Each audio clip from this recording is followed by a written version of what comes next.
ಓಂ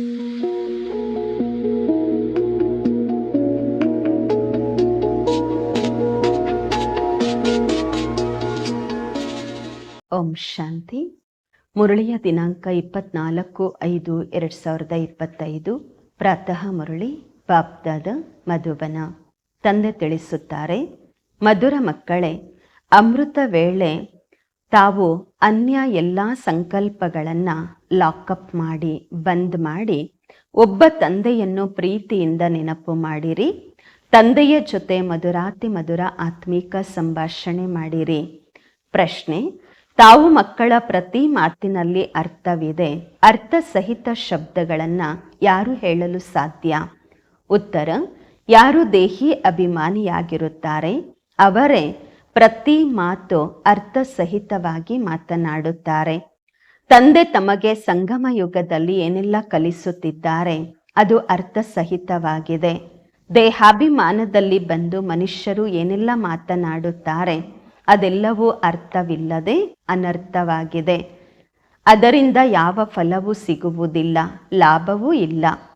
ಗೀತೆ: ನಯನಹೀನರಿಗೆ ಮಾರ್ಗವನ್ನು ತೋರಿಸು ಪ್ರಭು. ಓಂ ಶಾಂತಿ. ಈ ಎಲ್ಲ ಹಾಡುಗಳು ಭಕ್ತಿ ಮಾರ್ಗದ್ದಾಗಿದೆ. ನಿಮಗಾಗಿ ಹಾಡುಗಳ ಅವಶ್ಯಕತೆಯೂ ಇಲ್ಲ. ಯಾವುದೇ ಕಷ್ಟದ ಮಾತಿಲ್ಲ. ಭಕ್ತಿ ಮಾರ್ಗದಲ್ಲಂತೂ ಬಹಳ ಕಷ್ಟವಿದೆ. ಎಷ್ಟೆಲ್ಲ ರೀತಿ ಪದ್ಧತಿಗಳು ನಡೆಯುತ್ತವೆ. ಬ್ರಾಹ್ಮಣರಿಗೆ ಕರೆದಬೇಕು, ಅವ್ರಿಗೆ ತಿನ್ನಿಸ್ಬೇಕು, ಅವ್ರಿಗೆ ಭರ್ಪೂರ್ ಮಾಡಬೇಕು, ಅದು ಮಾಡಬೇಕು, ಇದು ಮಾಡಬೇಕು, ತೀರ್ಥಯಾತ್ರೆಗಳಲ್ಲಿ ಹೋಗಿ ಏನೆಲ್ಲ ಮಾಡಬೇಕಾಗತ್ತೆ. ಇಲ್ಲಿ ಬಂದು ಎಲ್ಲ ಕಷ್ಟಗಳಿಂದ ಮುಕ್ತರಾಗಿದ್ದೇವೆ. ಎಲ್ಲ ಕಷ್ಟಗಳಿಂದ ಬಾಬಾ ಬಿಡಿಸಿದ್ದಾರೆ. ಇದರಲ್ಲಿ ಏನೂ ಮಾಡಬೇಕಾಗಿಲ್ಲ. ಬಾಯಿಂದ ಶಿವ ಶಿವ ಎಂದು ಹೇಳಬೇಕಾಗಿಲ್ಲ.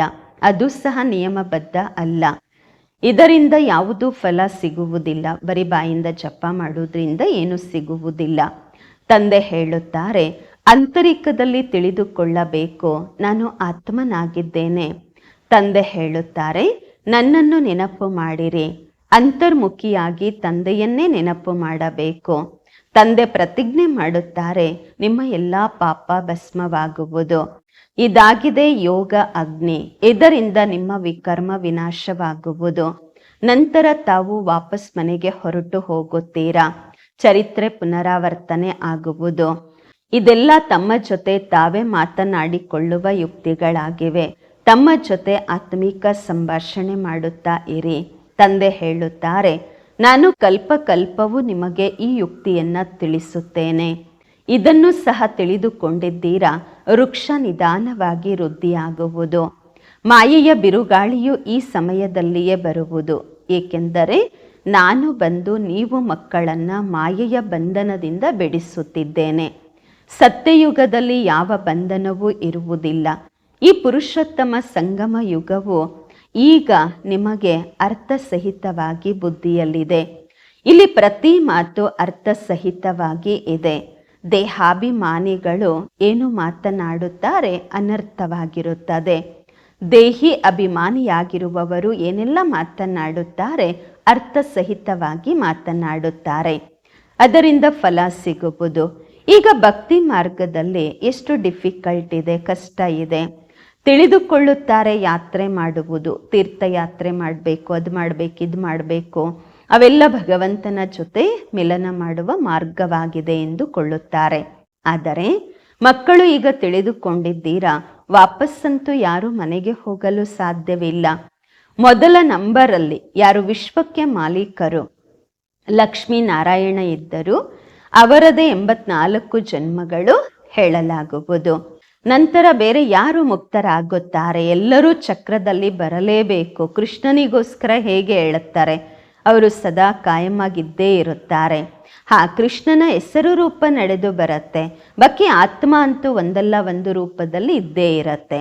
ಈ ಎಲ್ಲ ಮಾತುಗಳು ತಂದೆ ನಾವು ಮಕ್ಕಳಿಗೆ ಬಂದು ತಿಳಿಸಿದ್ದಾರೆ. ಇದು ವಿದ್ಯಾಭ್ಯಾಸವಾಗಿದೆ. ವಿದ್ಯಾರ್ಥಿ ಜೀವನದಲ್ಲಿ ಗಮನ ಕೊಡಬೇಕು. ಪ್ರತಿನಿತ್ಯ ಸಮಯವನ್ನು ನಿಗದಿ ಮಾಡಿಕೊಂಡು ತಮ್ಮ ಚಾರ್ಟ್ ಬರೆಯಿರಿ. ವ್ಯಾಪಾರಿಗಳಿಗೂ ಬಹಳ ಬಂಧನ ಇರುತ್ತೆ. ನೌಕರಿ ಮಾಡುವಂತಹವರಿಗೆ ಬಂಧನ ಇರುವುದಿಲ್ಲ. ಅವರಂತೂ ತಮ್ಮ ಕೆಲಸ ಪೂರ್ತಿ ಮಾಡಬಹುದು.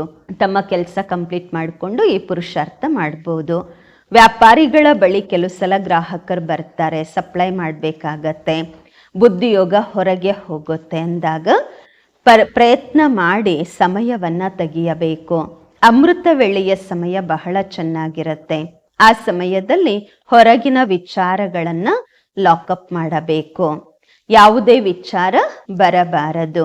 ತಂದೆಯ ನೆನಪಿರಬೇಕು. ತಂದೆಯ ಮಹಿಮೆಯಲ್ಲಿ ಬರೆಯಬೇಕು.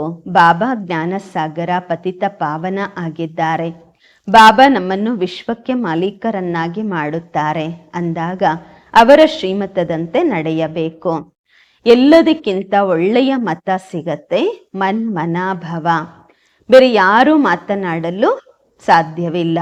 ಕಲ್ಪ ಕಲ್ಪವೂ ನಮಗೆ ಮತ ಸಿಗತ್ತೆ ಮನ್ಮನಾಭವ. ಇದರಿಂದ ತಮೋ ಪ್ರಧಾನರಿಂದ ಸತೋ ಪ್ರಧಾನರಾಗುತ್ತೇವೆ. ತಂದೆ ಕೇವಲ ಹೇಳುತ್ತಾರೆ, ನನ್ನನ್ನು ನೆನಪು ಮಾಡಿರಿ. ಇದಕ್ಕೆ ಹೇಳಲಾಗತ್ತೆ ವಶೀಕರಣ ಮಂತ್ರ ಎಂದು. ಅರ್ಥ ಸಹಿತವಾಗಿ ನೆನಪು ಮಾಡುವುದರಿಂದಲೇ ಖುಷಿಯಾಗುವುದು. ತಂದೆ ಹೇಳುತ್ತಾರೆ, ಅವ್ಯಭಿಚಾರಿ ನೆನಪು ಬೇಕು. ಹೀಗೆ ಭಕ್ತಿಯಲ್ಲಿ ಒಬ್ಬ ಶಿವನ ಪೂಜೆ ಅವ್ಯಭಿಚಾರಿಯಾಗಿದೆ. ಮತ್ತೆ ವೈಭಿಚಾರಿ ಆಗುವುದರಿಂದ ಅನೇಕರಿಗೆ ಭಕ್ತಿ ಮಾಡುತ್ತಾರೆ. ಮೊದಲು ಅದ್ವೈತ ಭಕ್ತಿ ಇತ್ತು, ಒಬ್ಬರ ಭಕ್ತಿ ಮಾಡುತ್ತಿದ್ದರು. ಜ್ಞಾನವು ಆ ಒಬ್ಬ ತಂದೆಯಿಂದಲೇ ಕೇಳಬೇಕು. ತಾವು ಮಕ್ಕಳು ಯಾರ ಭಕ್ತಿ ಮಾಡುತ್ತಿದ್ದೀರಿ ಅವರು ಸ್ವಯಂ ತಂದೆಯೇ ಬಂದು ತಿಳಿಸುತ್ತಿದ್ದಾರೆ, ಮಧುರಾತಿ ಮಧುರ ಮಕ್ಕಳೇ, ಈಗ ನಾನು ಬಂದಿದ್ದೇನೆ. ಭಕ್ತಿಯ ಕಲ್ಟೀಗ ಪೂರ್ಣವಾಗಿದೆ. ನೀವೇ ಮೊಟ್ಟ ಮೊದಲು ಒಬ್ಬ ಶಿವ ತಂದೆಯ ಮಂದಿರವನ್ನು ನಿರ್ಮಾಣ ಮಾಡಿದ್ದೀರಿ. ಆ ಸಮಯದಲ್ಲಿ ತಾವು ಅವ್ಯಭಿಚಾರಿ ಭಕ್ತರಾಗಿದ್ದೀರಿ. ಆದ್ದರಿಂದ ತುಂಬ ಸುಖಿಗಳಾಗಿದ್ದೀರಿ. ನಂತರ ವೈಭಿಚಾರಿ ಭಕ್ತರಾದ್ದರಿಂದ ದ್ವೈತದಲ್ಲಿ ಬಂದಿರಿ.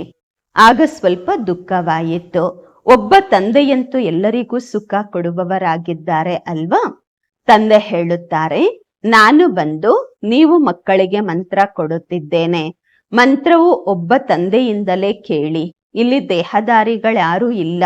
ಇಲ್ಲಂತೂ ತಾವು ಬಂದಿದ್ದೀರಾ ಬಾಪ್ ದಾದರವರ ಬಳಿ. ಶಿವ ತಂದೆಗಿಂತ ಶ್ರೇಷ್ಠರು ಯಾರೂ ಇಲ್ಲ. ನೆನಪು ಎಲ್ಲರೂ ಆ ತಂದೆಯನ್ನೇ ಮಾಡುತ್ತಾರೆ. ಭಾರತವೇ ಸ್ವರ್ಗವಾಗಿತ್ತು, ಲಕ್ಷ್ಮೀನಾರಾಯಣರ ರಾಜ್ಯವಾಗಿತ್ತು. ಅದನ್ನು ಆ ರೀತಿ ಮಾಡಿದವರು ಯಾರು? ತಾವು ಪುನಃ ಪೂಜೆ ಮಾಡುತ್ತೀರಾ? ಯಾರಿಗೂ ಇದು ಗೊತ್ತಿಲ್ಲ. ಮಹಾಲಕ್ಷ್ಮಿ ಯಾರು? ಮಹಾಲಕ್ಷ್ಮಿ ಆಗಕ್ಕಿಂತ ಮೊದಲ ಜನ್ಮ ಏನಿತ್ತು? ತಾವು ಮಕ್ಕಳು ತಿಳಿದುಕೊಂಡಿದ್ದೀರ, ಅವರು ಲಕ್ಷ್ಮಿ ಆಗಕ್ ಮುಂಚೆ ಜಗದಂಬೆಯಾಗಿದ್ದರು. ತಾವೆಲ್ಲರೂ ಮಾತೆಯರು, ಒಂದೇ ಮಾತರಂ. ಪೂರ್ತಿ ಜಗತ್ತಿನ ಮುಂದೆ ತಾವು ಪ್ರತಿಜ್ಞೆ ಮಾಡುತ್ತೀರಾ.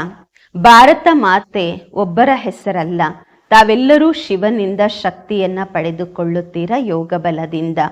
ಶಕ್ತಿ ಪಡೆಯುವುದರಲ್ಲಿ ಮಾಯೆ ಇಂಟರ್ಫಿಯರ್ ಮಾಡತ್ತೆ.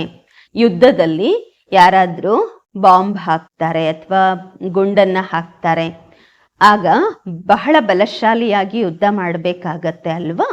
ಆ ರೀತಿ ಎಲ್ಲ ಯಾರಾದ್ರೂ ಗುಂಡಾರಿಸ್ತಾ ಇದ್ದಾರೆ, ನೀವು ಸಿಕ್ಕಾಕೊಂಡ್ಬಿಟ್ರಿ ಮತ್ತೆ ವಶ ಆಗ್ಬಿಟ್ರಿ ಅಲ್ಲ, ಎದುರಿಸ್ಬೇಕಾಗಿ ಬರುತ್ತೆ ಬಲಶಾಲಿಯಾಗಿ. ಇಲ್ಲಿಯೂ ಕೂಡ ಮಾಯೆಯೋ ಯುದ್ಧ ನಡೀತಾ ಇದೆ. ಬಾಕಿ ಕೌರವರು ಪಾಂಡವರ ಯುದ್ಧ ಏನೂ ಇಲ್ಲ ಪರಸ್ಪರದಲ್ಲಿ ಯುದ್ಧ ಮಾಡಲಿಕ್ಕೆ.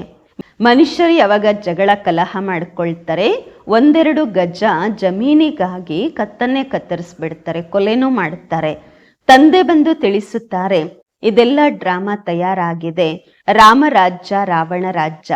ಈಗ ತಾವು ಮಕ್ಕಳಿಗೆ ಈ ಜ್ಞಾನ ಸಿಕ್ಕಿದೆ. ನಾವು ರಾಮ ರಾಜ್ಯದಲ್ಲಿ ಹೋಗುತ್ತೇವೆ. ಅಲ್ಲಿ ಅಪಾರವಾದಂತಹ ಸುಖವಿರುವುದು. ಹೆಸರೇ ಆಗಿದೆ ಸುಖಧಾಮ. ಅಲ್ಲಿ ದುಃಖದ ಹೆಸರು ಗುರುತು ಇರುವುದಿಲ್ಲ. ಈಗ ತಂದೆ ಬಂದಿದ್ದಾರೆ ಅಂತಹ ರಾಜ್ಯವನ್ನ ಕೊಡಲು ಅಂದಾಗ ತಾವು ಮಕ್ಕಳು ಎಷ್ಟು ಪುರುಷಾರ್ಥ ಮಾಡಬೇಕು. ಗಳಿಗೆ ಗಳಿಗೆಗೂ ತಂದೆ ಹೇಳುತ್ತಾರೆ, ಮಕ್ಕಳೇ ಸುಸ್ತಾಗಬೇಡಿ, ಶಿವ ತಂದೆಯನ್ನು ನೆನಪು ಮಾಡುತ್ತಾ ಇರಿ. ಅವರು ಬಿಂದುವಾಗಿದ್ದಾರೆ, ಆತ್ಮನು ಬಿಂದು. ಇಲ್ಲಿ ಪಾತ್ರ ಮಾಡಲು ಬಂದಿದ್ದೇವೆ. ಈಗ ಪಾತ್ರ ಪೂರ್ಣವಾಗಿದೆ. ತಂದೆ ಹೇಳುತ್ತಾರೆ, ನನ್ನನ್ನು ನೆನಪು ಮಾಡಿದಾಗ ವಿಕರ್ಮಗಳು ವಿನಾಶವಾಗುತ್ತವೆ. ವಿಕರ್ಮ ಆತ್ಮನ ಮೇಲೆ ಆಗಿದೆ ಅಲ್ವಾ? ಶರೀರವಂತೂ ಇಲ್ಲಿಯೇ ಸಮಾಪ್ತಿಯಾಗುವುದು. ಕೆಲವು ಮನುಷ್ಯರು ಯಾವುದೇ ಪಾಪಕರ್ಮ ಮಾಡಿದರೆ ತಮ್ಮ ಶರೀರವನ್ನೇ ಸಮಾಪ್ತಿ ಮಾಡಿಕೊಳ್ಳುತ್ತಾರೆ. ಆದರೆ ಅದರಿಂದ ಏನು ಪಾಪ ಭಸ್ಮ ಆಗುವುದಿಲ್ಲ. ಪಾಪಾತ್ಮ ಎಂದು ಹೇಳಲಾಗುವುದು. ಸಾಧು ಸಂತರು ಹೇಳುತ್ತಾರೆ ಆತ್ಮ ನಿರ್ಲೇಪ ಎಂದು. ಆತ್ಮನೇ ಪರಮಾತ್ಮ. ಅನೇಕ ಮತಗಳು, ಆತ್ಮನೇ ಪರಮಾತ್ಮ ಅಂತ ಕೆಲವರು ಹೇಳ್ತಾರೆ, ಆತ್ಮ ನಿರ್ಲೇಪ ಅಂತ ಕೆಲವರು ಹೇಳ್ತಾರೆ. ಅನೇಕ ಮತಗಳಿವೆ. ಈಗ ತಮಗೆ ಒಬ್ಬ ತಂದೆಯ ಶ್ರೀಮತ ಸಿಗುತ್ತಿದೆ. ತಂದೆ ತಮಗೆ ಜ್ಞಾನದ 3ನೆಯ ನೇತ್ರವನ್ನ ಕೊಟ್ಟಿದ್ದಾರೆ. ಆತ್ಮವೇ ಎಲ್ಲವನ್ನು ತಿಳಿದುಕೊಂಡಿದೆ. ಮೊದಲು ಈಶ್ವರನ ಪ್ರತಿಯಾಗಿ ಏನು ತಿಳಿದುಕೊಂಡಿರಲಿಲ್ಲ.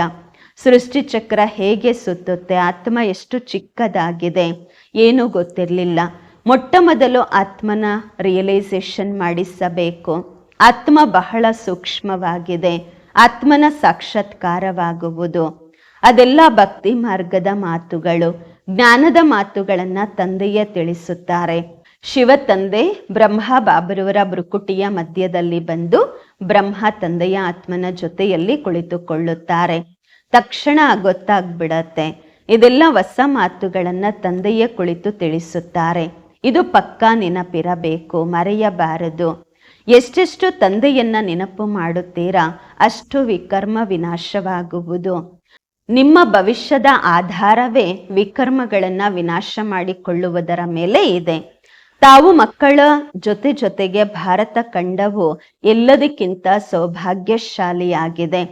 ಇದರಷ್ಟು ಸೌಭಾಗ್ಯಶಾಲಿ ಖಂಡ ಬೇರೆ ಯಾವುದೂ ಇಲ್ಲ. ಇಲ್ಲಿ ತಂದೆಯೇ ಬರುತ್ತಾರೆ. ಭಾರತವೇ ಸ್ವರ್ಗವಾಗಿತ್ತು. ಇದಕ್ಕೆ ಗಾರ್ಡನ್ ಆಫ್ ಅಲ್ಲಾಹ್, ಭಗವಂತನ ತೋಟ ಎಂದು ಹೇಳಲಾಗುವುದು. ತಾವು ತಿಳಿದುಕೊಂಡಿದ್ದೀರಾ, ತಂದೆ ಪುನಃ ಭಾರತವನ್ನ ಹೂತೋಟವನ್ನಾಗಿ ಮಾಡುತ್ತಿದ್ದಾರೆ. ನಾವು ಅಲ್ಲಿ ಹೋಗಲು ಓದುತ್ತಿದ್ದೇವೆ. ಸಾಕ್ಷಾತ್ಕಾರವೂ ಆಗುವುದು. ಇದನ್ನು ತಿಳಿದುಕೊಂಡಿದ್ದೀರಾ. ಈಗ ಅದೇ ಮಹಾಭಾರತ ಯುದ್ಧ ಸನ್ಮುಖದಲ್ಲಿ ನಿಂತಿದೆ. ಅನಂತರ ಅಂತಹ ಯುದ್ಧ ನಡೆಯುವುದೇ ಇಲ್ಲ. ತಾವು ಮಕ್ಕಳಿಗಾಗಿ ಹೊಸ ಪ್ರಪಂಚ ಅವಶ್ಯವಾಗಿ ಬೇಕು. ಹೊಸ ಪ್ರಪಂಚ ಇತ್ತು ಅಲ್ವಾ, ಭಾರತ ಸ್ವರ್ಗವಾಗಿತ್ತು. 5000 ವರ್ಷಗಳಾಯಿತು. ಲಕ್ಷಾಂತರ ವರ್ಷಗಳ ಮಾತಂತೂ ಇಲ್ಲ. ಲಕ್ಷಾಂತರ ವರ್ಷಗಳಿದ್ದಿದ್ದೇ ಆದರೆ ಮನುಷ್ಯರು ಲೆಕ್ಕವಿಲ್ಲದಷ್ಟು ಆಗುತ್ತಿದ್ದರು. ಇದು ಸಹ ಯಾರ ಬುದ್ಧಿಯಲ್ಲಿಯೂ ಕುಳಿತುಕೊಳ್ಳುವುದಿಲ್ಲ. ಇಷ್ಟು ಹೇಗೆ ಸಾಧ್ಯ? ಈಗಲೇ ಇಷ್ಟೊಂದು ಜನಸಂಖ್ಯೆ ಆಗಿದೆ, ಮತ್ತೆ ಇನ್ನೂ ಹೆಚ್ಚಿಗೆ ಸಾಧ್ಯ ಇಲ್ಲ. ತಾವು ಈಗ ತಿಳಿದುಕೊಂಡಿದ್ದೀರಾ, ಇಂದಿನಿಂದ 5000 ವರ್ಷಗಳಿಗೆ ಮೊದಲು ನಾವು ವಿಶ್ವದ ಮೇಲೆ ರಾಜ್ಯ ಮಾಡುತ್ತಿದ್ದೆವು. ಬೇರೆ ಯಾವುದೂ ಖಂಡ ಇರಲಿಲ್ಲ. ಅನಂತರ ಎಲ್ಲ ಬರತ್ತೆ. ತಾವು ಮಕ್ಕಳ ಬುದ್ಧಿಯಲ್ಲಿ ಈ ಎಲ್ಲ ಮಾತುಗಳು ಇವೆ. ಬೇರೆ ಯಾರ ಬುದ್ಧಿಯಲ್ಲೂ ಇಲ್ಲ. ಸ್ವಲ್ಪ ಇಶಾರೆ ಕೊಟ್ಟರು ತಿಳ್ಕೊಂಡ್ಬಿಡುತ್ತಾರೆ. ಮಾತೇ ಕರೆಕ್ಟ್ ಆಗಿದೆ.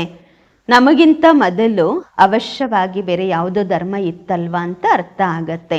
ಈಗ ತಾವು ತಿಳಿಸಬಹುದು, ಒಂದೇ ಆದಿ ಸನಾತನ ದೇವಿ ದೇವತಾ ಧರ್ಮವಿತ್ತು. ಅದು ಈಗ ಪ್ರಾಯಲೋಪವಾಗಿದೆ.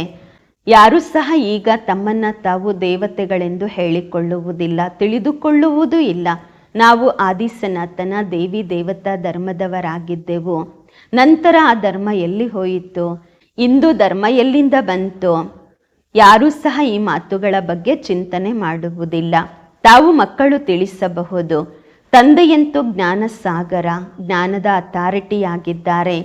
ಅವಶ್ಯವಾಗಿ ತಂದೆ ಬಂದು ಜ್ಞಾನವನ್ನು ತಿಳಿಸುತ್ತಾರೆ. ಜ್ಞಾನದಿಂದಲೇ ಸದ್ಗತಿಯಾಗುವುದು. ಇದರಲ್ಲಿ ಪ್ರೇರಣೆಯ ಮಾತಿಲ್ಲ. ತಂದೆ ಹೇಳುತ್ತಾರೆ, ಹೇಗೆ ಈಗ ಬಂದಿದ್ದೀರಾ ಹಾಗೆ ಕಲ್ಪಕಲ್ಪವೂ ಬರುತ್ತೀರಾ. ನಾನು ಸಹ ಪ್ರತಿ ಕಲ್ಪವೂ ಬರುತ್ತೇನೆ. ಕಲ್ಪದ ನಂತರವೂ ಬಂದು ಪುನಃ ತಾವು ಮಕ್ಕಳ ಜೊತೆ ಮಿಲನ ಮಾಡುತ್ತೇನೆ. ತಾವು ಸಹ ಹೀಗೆ ಚಕ್ರ ಸುತ್ತುತ್ತೀರಾ, ರಾಜ್ಯ ಪಡೆಯುತ್ತೀರಾ ಮತ್ತು ಕಳೆದುಕೊಳ್ಳುತ್ತೀರಾ. ಇದು ಬೇಹದ್ದಿನ ನಾಟಕವಾಗಿದೆ. ತಾವೆಲ್ಲರೂ ಪಾತ್ರಧಾರಿಗಳಾಗಿದ್ದೀರಾ. ಆತ್ಮ ಪಾತ್ರಧಾರಿಯಾಗಿ ಕ್ರಿಯೇಟರ್, ಡೈರೆಕ್ಟರ್, ಮುಖ್ಯ ಪಾತ್ರಧಾರಿಗಳನ್ನೇ ತಿಳಿದುಕೊಂಡಿಲ್ಲ ಅಂದರೆ ಯಾವ ಕೆಲಸಕ್ಕೆ? ತಾವು ಮಕ್ಕಳು ತಿಳಿದುಕೊಂಡಿದ್ದೀರಾ ಹೇಗೆ ಆತ್ಮ ಶರೀರವನ್ನ ಧಾರಣೆ ಮಾಡಿಕೊಂಡು ಪಾತ್ರ ಮಾಡುತ್ತೆ. ಈಗ ಪುನಃ ವಾಪಸ್ ಮನೆಗೆ ಹೋಗಬೇಕು. ಈಗ ಈ ಹಳೆಯ ಪ್ರಪಂಚದ ಅಂತ್ಯವಾಗಲಿದೆ. ಎಷ್ಟು ಸಹಜ ಮಾತಿದು. ತಾವು ಮಕ್ಕಳು ತಿಳಿದುಕೊಂಡಿದ್ದೀರಾ ತಂದೆ ಹೇಗೆ ಗುಪ್ತವಾಗಿ ಕುಳಿತಿದ್ದಾರೆ. ಚೀಲದಲ್ಲಿ ವಜ್ರವನ್ನ ನೋಡಿದ್ದರು. ಈಗ ನೋಡಿದ್ದೇನು, ತಿಳಿದುಕೊಂಡಿದ್ದು ಏನು? ಮಾತು ಒಂದೇ ಆಗಿದೆ. ಆತ್ಮನನ್ನ ನೋಡಬಹುದು, ಆದರೆ ಅದರಿಂದ ಏನು ಲಾಭ ಇಲ್ಲ. ಕೆಲವರಿಗೆ ಅರ್ಥನೂ ಆಗೋದಿಲ್ಲ. ನವದಾ ಭಕ್ತಿ ಮಾಡುವುದರಿಂದ ಬಹಳ ಸಾಕ್ಷಾತ್ಕಾರವಾಗುವುದು. ಮೊದಲು ತಾವು ಮಕ್ಕಳಿಗೂ ಎಷ್ಟು ಸಾಕ್ಷಾತ್ಕಾರ ಮಾಡಿಸಲಾಗುತ್ತಿತ್ತು, ಬಹಳ ಪ್ರೋಗ್ರಾಂ ಬರ್ತಿತ್ತು. ಮತ್ತೆ ಅಂತಿಮದಲ್ಲಿ ಈ ಆಟೋಟಗಳನ್ನು ತಾವು ನೋಡುತ್ತೀರಾ. ಈಗಂತೂ ತಂದೆ ಹೇಳುತ್ತಾರೆ, ವಿದ್ಯಾಭ್ಯಾಸ ಮಾಡಿ ಬುದ್ಧಿವಂತರಾಗಿರಿ. ಒಂದು ವೇಳೆ ವಿದ್ಯಾಭ್ಯಾಸವೇ ಮಾಡಲಿಲ್ಲವೆಂದರೆ ಯಾವಾಗ ಫಲಿತಾಂಶ ಹೊರಬರುವುದು ಆಗ ಮುಖ ಬಾಗಬೇಕಾಗತ್ತೆ, ತಲೆ ಬಗ್ಗಿಸ್ಕೊಳ್ಬೇಕಾಗತ್ತೆ. ಮತ್ತೆ ತಿಳ್ಕೊಳ್ತೀರಾ ನಾವಷ್ಟು ಸಮಯ ವೇಸ್ಟ್ ಮಾಡಿದ್ವಿ ಎಂದು. ಎಷ್ಟೆಷ್ಟು ತಂದೆಯ ನೆನಪಿನಲ್ಲಿರುತ್ತೀರಾ, ನೆನಪಿನ ಬಲದಿಂದ ಪಾಪ ಭಸ್ಮವಾಗುವುದು. ಯಾರೆಷ್ಟು ತಂದೆಯ ನೆನಪಿನಲ್ಲಿರುತ್ತಾರೆ ಅಷ್ಟು ಖುಷಿಯ ನಶೆ ಏರುವುದು. ಮನುಷ್ಯರಿಗೆ ಇದು ಗೊತ್ತಿಲ್ಲ, ಭಗವಂತನನ್ನು ಏಕೆ ನೆನಪು ಮಾಡಲಾಗುವುದು. ಹೇಳ್ತಾರೆ ತಾವು ಮಾತಾ ಪಿತಾ ಎಂದು, ಅರ್ಥ ತಿಳಿದುಕೊಂಡಿರುವುದಿಲ್ಲ. ಈಗ ತಾವು ತಿಳಿದುಕೊಂಡಿದ್ದೀರಾ. ಶಿವನ ಚಿತ್ರದ ಬಗ್ಗೆ ತಿಳಿಸಬಹುದು. ಈ ತಂದೆ ಜ್ಞಾನಸಾಗರ ಆಗಿದ್ದಾರೆ, ಪತಿತ ಪಾವನ ಆಗಿದ್ದಾರೆ, ಅವರನ್ನು ನೆನಪು ಮಾಡಬೇಕು. ಮಕ್ಕಳು ತಿಳಿದುಕೊಂಡಿದ್ದೀರಾ, ತಂದೆ ಬಂದಿದ್ದಾರೆ ಸುಖದ ಮನೆತನದಲ್ಲಿ ಹೋಗುವ ಮಾರ್ಗ ತೋರಿಸಲು. ಇದು ವಿದ್ಯಾಭ್ಯಾಸವಾಗಿದೆ. ಇದರಲ್ಲಿ ಯಾರೆಷ್ಟು ಪುರುಷಾರ್ಥ ಮಾಡುತ್ತಾರೆ ಅಷ್ಟು ಶ್ರೇಷ್ಠ ಪದವಿ ಪಡೆಯುತ್ತಾರೆ. ಇಲ್ಲಿ ಯಾರೂ ಸಾಧು ಸಂತರು ಇಲ್ಲ ಗದ್ದಿ ನಡೆದು ಬರಲಿಕ್ಕೆ. ಇಲ್ಲಂತೂ ಶಿವ ತಂದೆಯ ಗದ್ದಿ ಇದೆ. ಈ ರೀತಿ ಎಲ್ಲ ಇವ್ರು ಹೋದ್ರೆ ಬೇರೆಯವ್ರ ಗದ್ದಿ ಮೇಲೆ ಕುಳಿತುಕೊಳ್ತಾರೆ, ಆ ರೀತಿ ಇಲ್ಲ. ತಂದೆಯಂತೂ ಎಲ್ಲರನ್ನೂ ಜೊತೆಯಲ್ಲಿ ಕರೆದುಕೊಂಡು ಹೋಗುತ್ತಾರೆ. ಕೆಲವು ಮಕ್ಕಳು ವ್ಯರ್ಥ ವಿಚಾರಗಳಲ್ಲಿ ತಮ್ಮ ಸಮಯವನ್ನು ವ್ಯರ್ಥ ಮಾಡುತ್ತಾರೆ. ಯೋಚನೆ ಮಾಡ್ತಾರೆ, ಚೆನ್ನಾಗಿ ಹಣ ಒಟ್ಟುಗೂಡಿಸೋಣ, ಮಕ್ಕಳಿಗೆ ಮೊಮ್ಮಕ್ಕಳಿಗೆ ಚೆನ್ನಾಗಿ ತಿನ್ನಿಸೋಣ ಎಂದು. ನಂತರ ಕೆಲಸಕ್ಕೆ ಬರುತ್ತೆ, ಎಲ್ಲ ಕೂಡಿಟ್ಕೊಳ್ಬೇಕು, ಬ್ಯಾಂಕ್ ಲಾಕರಲ್ಲಿ ಜಮಾ ಮಾಡಬೇಕು, ಮಕ್ಕಳು ಮೊಮ್ಮಕ್ಕಳು ತಿಂತಿರ್ತಾರೆ ಅಂತ ಅಂದ್ಕೊಳ್ತಾರೆ. ಆದರೆ ಯಾರನ್ನೂ ಕೂಡ ಸರ್ಕಾರ ಬಿಡುವುದಿಲ್ಲ. ಆದ್ದರಿಂದ ಜಾಸ್ತಿ ವಿಚಾರ ಮಾಡಬೇಡಿ, ತಮ್ಮ ಭವಿಷ್ಯ ಸಂಪಾದನೆಯಲ್ಲಿ ತೊಡಗಿಸಿರಿ. ಕೂಡಿಡೋದ್ರಿಂದ ಏನು ಲಾಭ ಇಲ್ಲ, ಎಲ್ಲ ವೇಸ್ಟ್ ಆಗತ್ತೆ ಅಂತಾರೆ ಬಾಬಾ. ಈಗ ತಾವು ಮಕ್ಕಳು ಪುರುಷಾರ್ಥ ಮಾಡಬೇಕು. ಈ ರೀತಿ ಎಲ್ಲ ಡ್ರಾಮಾದಲ್ಲಿ ಇದ್ರೆ ಮಾಡ್ತೀವಿ ಬಿಡಿ ಅಲ್ಲ. ಪುರುಷಾರ್ಥ ಇಲ್ಲ ಅಂದರೆ ನಿಮ್ಗೆ ಊಟನೂ ಸಿಗಲ್ಲ. ಆದರೆ ಯಾರ ಅದೃಷ್ಟದಲ್ಲಾದರೂ ಇಲ್ಲ ಅಂದರೆ ಮತ್ತೆ ಅಂತಹ ವಿಚಾರಗಳು ಬರುತ್ತೆ. ಅಯ್ಯೋ ಕೂಡಿಟ್ರೆ ಅದು ಮುಂದೆ ಕೆಲ್ಸಕ್ಕೆ ಬರುತ್ತಪ್ಪ, ಅದೆಲ್ಲ ವಿಚಾರ ಮಾಡ್ತಾರೆ. ಅದೃಷ್ಟದಲ್ಲೇ ಇಲ್ಲವೆಂದರೆ ಈ ಈಶ್ವರೀಯ ಪುರುಷಾರ್ಥವನ್ನು ಏನು ಮಾಡುತ್ತಾರೆ? ಯಾರ ಅದೃಷ್ಟದಲ್ಲಿರುತ್ತೆ ಅವರು ಒಳ್ಳೆಯ ರೀತಿ ಧಾರಣೆ ಮಾಡಿಕೊಳ್ಳುತ್ತಾರೆ, ಅನ್ಯರಿಗೂ ಮಾಡಿಸುತ್ತಾರೆ. ತಂದೆ ನಿಮ್ಮ ಶಿಕ್ಷಕನೂ ಆಗಿದ್ದಾರೆ, ಗುರುನೂ ಆಗಿದ್ದಾರೆ ಅಂದಾಗ ಅವರನ್ನು ನೆನಪು ಮಾಡಬೇಕು. ಎಲ್ಲರಿಗಿಂತ ಪ್ರಿಯವಾಗಿರುವವರು ತಂದೆ, ಶಿಕ್ಷಕ ಮತ್ತು ಗುರು. ಅವರನ್ನು ನೆನಪು ಮಾಡಬೇಕು. ಬಾಬಾರವರು ಬಹಳ ಯುಕ್ತಿಗಳನ್ನ ತಿಳಿಸುತ್ತಾರೆ. ತಾವು ಸಾಧು ಸಂತರಿಗೂ ಸಹ ನಿಮಂತ್ರಣ ಕೊಡಬಹುದು. ಒಳ್ಳೆಯದು. ಮಧುರಾತಿ ಮಧುರ ಅಗಲಿ ಹೋಗಿ ಮರಳಿ ಸಿಕ್ಕಿರುವ ಮಕ್ಕಳ ಪ್ರತಿ ಮಾತ್ಪಿತಾ ಬಾಬ್ದಾದರವರ ನೆನಪು, ಪ್ರೀತಿ, ಬೆಳಗಿನ ವಂದನೆಗಳು. ಆತ್ಮಿಕ ಮಕ್ಕಳಿಗೆ ಆತ್ಮಿಕ ತಂದೆಯ ನಮಸ್ಕಾರಗಳು. ನಾವು ಆತ್ಮಿಕ ಮಕ್ಕಳಿಂದ ಆತ್ಮಿಕ ಮಾತ್ಪಿತಾ ಬಾಬ್ದಾದರವರಿಗೆ ನೆನಪು, ಪ್ರೀತಿ, ಬೆಳಗಿನ ವಂದನೆಗಳು ಹಾಗೂ ನಮಸ್ಕಾರಗಳು. ಧಾರಣೆಗಾಗಿ ಮುಖ್ಯ ಸಾರ. ಫಸ್ಟ್ ಪಾಯಿಂಟು, ಪುರುಷಾರ್ಥ ಮಾಡಿ ತಮ್ಮ ಭವಿಷ್ಯದ ಸಂಪಾದನೆಯಲ್ಲಿ ತೊಡಗಬೇಕು. ಡ್ರಾಮಾದಲ್ಲಿದ್ದರೆ ಮಾಡ್ತೀವಿ ಈ ರೀತಿ ಹೇಳಿ ಪುರುಷಾರ್ಥಹೀನರು ಆಗಬಾರದು. ಎರಡನೇ ಪಾಯಿಂಟು, ಪೂರ್ತಿ ದಿನದಲ್ಲಿ ಏನೆಲ್ಲ ಪಾಪವಾಗುತ್ತದೆ ಅಥವಾ ಯಾರಿಗೂ ದುಃಖ ಕೊಡುತ್ತೀರಾ ಅದನ್ನು ನೋಟ್ ಮಾಡಬೇಕು, ಬರೆಯಬೇಕು. ಸತ್ಯತೆಯಿಂದ ಬಾಬಾರವರಿಗೆ ತಿಳಿಸಬೇಕು. ಸ್ವಚ್ಛ ಹೃದಯ ಉಳ್ಳವರಾಗಿ ಒಬ್ಬ ತಂದೆಯ ನೆನಪಿನಿಂದ ಎಲ್ಲ ಲೆಕ್ಕಾಚಾರವನ್ನು ಚುಕ್ತ ಮಾಡಿಕೊಳ್ಳಬೇಕು.